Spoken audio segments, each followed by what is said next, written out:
Hi, and welcome to Edition of Ruins of Empire with your host, Rafael Pinheiro. Today's episode was supposed to be about the Stanley Parable and such complex ideas as the illusion of control and what is and isn't a game.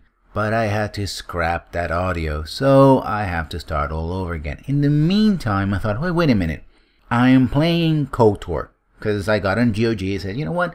I want to go back to that. That was a cool game. I want to play it. And it is a cool game. And such a cool game, in fact, that every time I start playing, hours will pass and I'm just doing stuff. And it's like, wait a minute. I need to do something else because, I have a life and my life is not entirely this game. So it's a great game. But as a BioWare game, it has a morality system. Of course, because it's also Star Wars, it has a light side and a dark side, right? You do certain things that gives you light side points. Do something else that gives you dark side points, right? And some benefits and abilities are tied to the light. Some others are tied to the dark side. You even get two different endings, right? If you're the goody two-shoes savior of the galaxy, you get, well, the ending where you save the galaxy.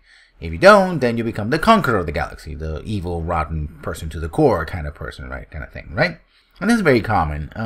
You see in other BioWare games like Mass Effect, with Paragon and Renegade, although technically Paragon and Renegade are not necessarily good and evil, but really, Renegade is just being a douchebag and, Paragon is goody two-shoes. Oh, this guy's a slaver. I hate slavers, but the Paragon choice is that I should let him go because, I shouldn't shoot him in the head and put him out of the galaxy's collective misery. Fine. You're free to go. Go ahead. Go. Just leave me.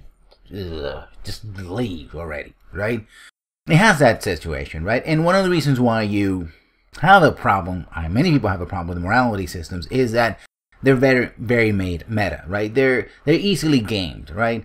They are, again, benefits and penalties tied to mostly benefits. Powers and abilities that are tied to one side or the other. Infamous was another game. In fact, it even said in the title, had the first two letters, it emphasized the famous part. You're going to be famous no matter what, but you could be famous as a hero or infamous as a villain, right? And again, that kind of thing it seems cool, but most of the criticism, again, it's meta, and also is that if you play one way, then you don't get to see a lot of this stuff the other way, right? And I have a problem with that. And the problem I have with it is that it doesn't really present a moral challenge. Or when it does present what looks like a moral challenge, it has a sort of game designer's logic, where the logic of most people say, oh, I should do this because everything that the game has presented in the way the universe works and the ways I've acted should allow me to do this. It seems like a good idea. But the game designers decided that no, that would be wrong. And you sort of have like, well, I want the good ending, right? If I'm playing the good guy, I want the bad ending, and therefore a bad guy, that sort of thing. Or there's a game that allows you to do bad things, but most of the quests are still very much, and this almost always happen on RPGs, but not exclusively. You have to do good quests. You still have to help people, right? The only difference is it's a bad guy, you're helping them for selfish reasons, a reward, or you want to see someone punished or something like that, as opposed to, I want to do this from, the goodness of my heart. And again, BioWare is not the only one. Fallout has this, especially, I remember Fallout 3, where in this post-apocalyptic scenario, you could be the saintiest or saintless, or however you say it, saint among men, right? You could be the very best, or a woman as well, because, hey, you can make the character however you want to, and within, the recent, character creation rules. Or you could be an absolute monster that is out to destroy everyone, everything, and you just want to depopulate, what's left of the wasteland. You truly want to turn the DC wasteland into a true wasteland where there's nothing alive, and you are the king of kings of the dead, right? And you want to enslave people and do very nasty things. And that's sort of another aspect of why morality systems are problematic, is because they have these extreme binary choices. Either very, very, very good, oh, you're so good, oh, you're so cute and goody to choo-choos, or you're evil incarnate, slaver of worlds, destroyer universes, mwahahaha. Ha ha, ha ha, ha ha, ha. You're like, oh, okay. Is there any point in between? Apparently not, right? So I would say, yeah, the way that is done has to be scrapped. You still need moral choices. I think moral choices are important, but the way they're quantified, the fact that they need to be quantified at all in a sort of numerical sense, in graphs, in color-coded slides, or in just numbers. You are 30% good, but you're 20% bad. And that kind of goes back to the days, again, going back to BioWare, but not exclusively BioWare, where they try to quantify, put into numbers, essentially the alignment system from Advanced Dungeons and Dragons, and later on Dungeons and Dragons. You know, the lawful good to chaotic evil kind of graph, if you will. You start extremely good, you know, sort of Superman kind of, you know, Boy Scout lawful good. You follow the law, you follow the rules and conventions. And on top of that, you're very good. You're going to help little old ladies cross the street, all the way to maniacally bad, chaotic evil, self-centered, insane monster out to destroy everything before them and corrupt whatever's left. Of course, the thing about that original system was that it was designed to give you a series of options, right? Yes, you can be lawful good, but that wasn't the only path to good. You had also neutral good, right? Somebody who wanted to do the best for as many people as possible. Sometimes the rules got in the way, and they might go, you know what? Maybe this time I'm going to do what's in my heart. I'm not going to follow the rules. That law is corrupt. That law is inefficient. I still know what needs to be done, right? You have chaotic good, which was, you know, believes that good and freedom are tied together. Only people who are free to choose their own path can be truly good, right? If they're just following outside sources, deities or laws and stuff like that, they're doing it out of obedience and not because they're truly good people. Then you have your neutral aspects, from true neutral, lawful neutral, chaotic neutral, where basically it was all about law chaos, or not giving a damn about either, right? With people considering to be lawful neutral, to be sort of the ultimate rules lawyer, somebody who just believes in order in the universe, an ordered universe, an ordered society, and they didn't really care about good or evil, right? Law was its own form of good, if you will, right? As ordered society was a good society, but they were not really making any moral choices about whether the law was good or not. Just what was needed to create an ordered society. Very Confucian type of view of the universe. And of course you had, and chaotic neutral was supposed to be all about personal freedom, personal choice, and doing whatever they want, and often colored with being extremely selfish, but not to the point where they go out of the way to hurt other people. They might be careless in the fullest sense of the word. They don't care about others, and certainly they don't care about anybody but themselves, and you know, do things that may harm other people indirectly, right? But they don't go out of the way to be, you know, maniacal evil. And then you have lawful evil and neutral evil and chaotic evil, and you can see what's going on, right? And when designers like BioWare decided we need to quantify this, right, in their games like Baldur's Gate, well, they sort of put a numerical value to it. It's like, okay, a character can start here, but if they do certain things, they can sort of they can reinforce the fact that they're, you know, a goody two-shoes paladin, or, you know, go fall the wayside, become I don't know, a blackguard in 3rd edition, or something like that, or a fallen paladin, or, you know, they were a ranger once and then become an assassin, or what have you, right? But again, most of the time, most people decided to be very, very good, keep playing whatever they're doing, or just deliberately making bad choices. Most of the time it had no impact, right? If you already chose one thing, and many players just kept playing the game, you know, however best they thought. Either they were playing the game to get the most benefits, again, playing at the meta level, and whatever, you know, points and graphs would give them the most power, more ability to win the game and beat the game in the fullest sense of the word, or they were simply going to play the way they're going to play anyway, and so many of these moral choices had no impact. And even when the numbers fluctuated, they rarely fluctuated in such a way that, at least when I was playing games like Baldur's Gate and Neverwinter Nights, I never felt like I was threatened to lose my paladinhood or my status, or the fact that I was good, no matter how much the numbers fluctuated, right?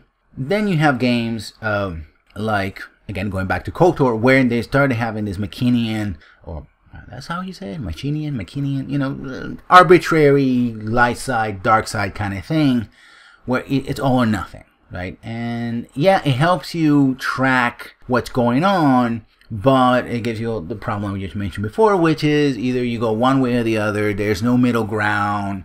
There's no room to maneuver, right? And it also happens in Fallout 3 as well, etc.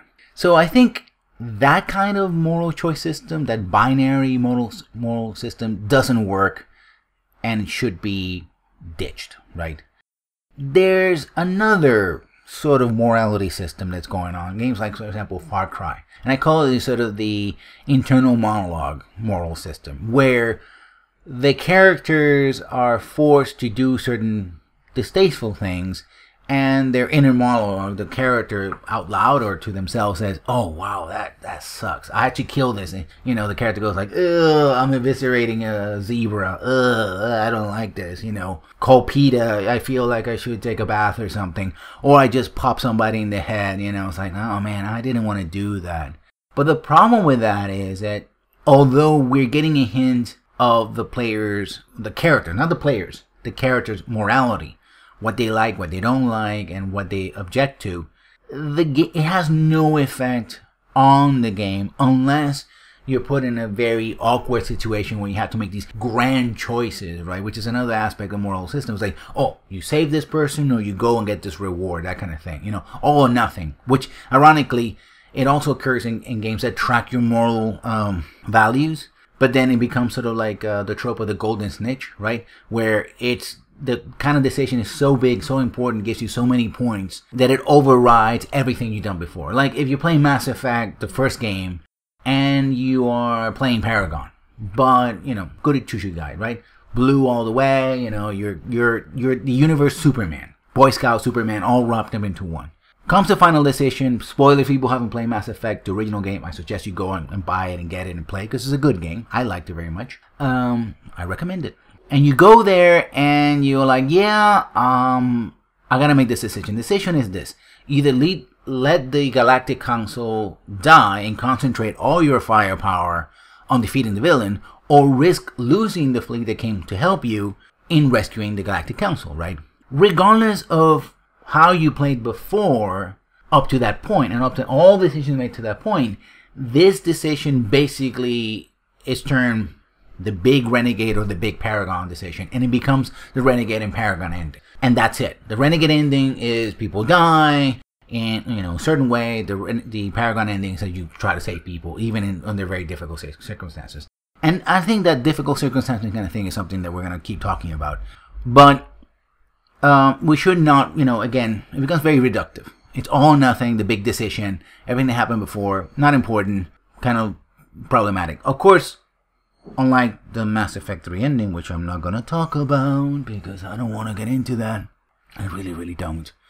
The decision does follow the pattern up to the point. If we're playing Paragon, then you have a Paragon decision to make, right? If you're playing Renegade, there's a Renegade decision to make, right? It kind of follows the pattern of behavior up to that point. So it is tied to the story and it's tied to the plot and the character development and everything you've done before. Yes, it is a golden snitch moment of, 150 points you win, either way, big decision, but it's still there. In games we have the sort of the inner monologue, or just the monologue, character, commenting once in a while and making expressions of how they feel about stuff. The problem is, and they probably spend like in Far Cry games, they probably butchered, murdered, killed, blown up, massacred, ambushed, tortured, and done all kinds of stuff, fun stuff, if people are deserving of being basically slavers and pirates and stuff like that. But still, you've done things that are morally reprehensible. Taking a life is morally reprehensible. You can ameliorate that, the fact that it is not a moral thing to do by saying, well, I did it in self-defense, or I did it in defense of others, right? Sometimes you can justify certain things. Doesn't erase the fact that this is a wrong thing to do. It just makes it more acceptable, right? It adds a little touch of gray in whether it should be something black and white. But then you get a big moral decision at the end, what happens in Far Cry 3, and you're like, okay, this decision doesn't make any sense whatsoever. All the stuff I've been doing to this point is because of this, and now you're telling me that I can do something completely different because, or worse, the inner monologue changes, and all of a sudden it's like, but you're talking about this, but why are you talking about this? I don't know. What? But your actions, and see that there's a clash between what you can do or you're doing in game and how the player character, I should say, reacts. So it's like you're complaining about stuff, but then you're still doing it, and the player feels great doing it, but you're complaining about it, and there's no real impact. So we have that. I think Specs Up the Line came very close to having sort of a conflicted morality, although it went basically decided, you know what, you're going down the path of darkness. But based on the source material, of course, that was where you're going to go. But I like to propose a solution to this. At least a game I like to see it this way. I like to see a game like in a post-apocalyptic scenario like Fallout 3, or a very difficult situation like Far Cry 3, or a zombie apocalypse without the zombies. Apocalypse or another. It can be post-apocalyptic, be during the apocalypse, or a crime drama kind of thing, sandbox like GTA, where basically the world is, and pardon the expression, it's fucked up, right? People are evil, right? And it's a matter of degrees, right? Some people are more selfish, or uncaring. If you're going to use the old Dungeons and Dragons, Advanced Dungeons and Dragons scale, they go from lawful neutral, caring more about maintaining order than freedom or helping others, to being abject, total, and complete. And I will repeat the word abject because I like that word. Chaotic, evil bastards. People who then walk around in horns, trailing fire and smoke, behind them, curl up from their foreheads, complete and living demons. Could even be in hell. Shout out to Saints Row 4. And stuff like that, right? But here's the thing. The protagonist, one of the goals of the protagonist is to be an actual hero. Right? Instead of being, well, I gotta act in a gray manner because this is a gray world and there are no, real solutions to this stuff. No. The goal of the player is to keep the protagonist as a good guy. To make the hard moral choices in the face of a world or a universe or a virtual space that says, no, it's very easy for you to do that because everybody's doing it, There's no real reward for helping people out, at least not immediate rewards. Or if you're do something good, the sort of the game goes like, are you really doing that because you're a moral person, or is it because you want to be worshipped by the universe? You want to be the great hero in the history books. You want to be the savior of mankind, right? That's what you're doing it because of your selfish reasons. You want to look good to people, but in fact you're as rotten as everyone else. It just, it's all for the PR, right? Put the player character, and through that, the player, in a situation where they have to make moral choices, hard moral choices. They have an impact, and they do have a benefit, but not an immediate benefit, right? And here's where story and gameplay can really fuse together in interesting ways. Right? You don't see the immediate impact, but later on the line, you can see someone say, hey, you helped me. You can hide here for a little bit. Or here, there is this thing I can share with you, a little bit of food. Not a huge impact, but that kind of thing, right? Where you can inspire other people to come together and unite and help you out. It's like the people at the beginning of the game saying an apocalypse are hiding in their houses and stuff like that. And they're like, hey, no, we can work together to turn the tide of evil or zombies or vampires or whatever, right? You're still going to have casualties, or you make a decision that maybe you don't want those people to sacrifice themselves, right? That it should be all on your shoulders, right? Because they're innocent people, that kind of decisions. And making decisions, in a grayscale, right? Because you should have more than one decision. In fact, always go for the rule of three. There's always should be a third option at least. That's another thing about moral choices. Usually there are two options. Again, goody good two-shoes or evil bastardly, they should have at least a third option. Allow the player to think outside of the box. And if you have 3, you should have 4. If you have 4, you have 6 or 8, right? In most situations. So that not only does the intent of the character is to be a good guy, but also should reflect what path to be a good guy they're taking. And then going back to, again, Dungeons & Dragons, you have 3 different kinds of good. You have your lawful good, you have your neutral good, you have your chaotic good. Are you somebody who is going to do good because you believe that people should be free to make their own choices, and in freedom they will tend to do good things? Are you someone who is trying to help everybody as much as possible? You might make some sacrifices in the short run, but in the long run you're trying to create a sort of utopic vision of the world where you're trying to help as much people as possible. Or you're someone who wants to restore law and order because you believe restoring law and order is a good thing. People need security, people need food, people need laws and regulations to obey, but also along the way you're going to enforce the laws that are good for people and help them out, right? Those are ways of seeing these things. So you have some choices, but they're not good or bad. They're your version of good, with the caveat that if you make too many sacrifices, you can actually lose the game. You have to win the game in one way or another. The win condition is that at the end, your player comes out as a hero, not simply a protagonist, but an actual hero. And you lose the game when your character fails to become a hero. They just fail at becoming a hero. They tried, but they failed. And that, I think, is extremely important. I like to see that in this generation. If somebody could make that would be great. That would be awesome. And no, you don't have to stay to work on the weekend. Just do it. I think that would create a kind of emotional connection that moral systems try to create. They would create a level of challenge above and beyond the mechanical, the meta, right?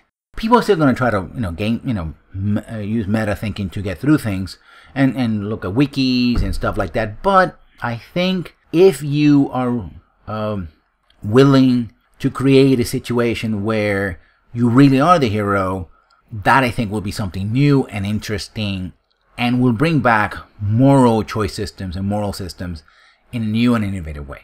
So that's all I have to say about that for now. One last thing, I'm really working very hard to get the kinks out of the audio. I'm trying a lot of tricks. Also, I have a thing about hitting the mic when I don't have to. I apologize for that. I'm working on that. So if you see any improvements to the audio or you don't see any improvements, please tell me in the comments what I can do to improve, what I can do better. And just as always, please comment and subscribe.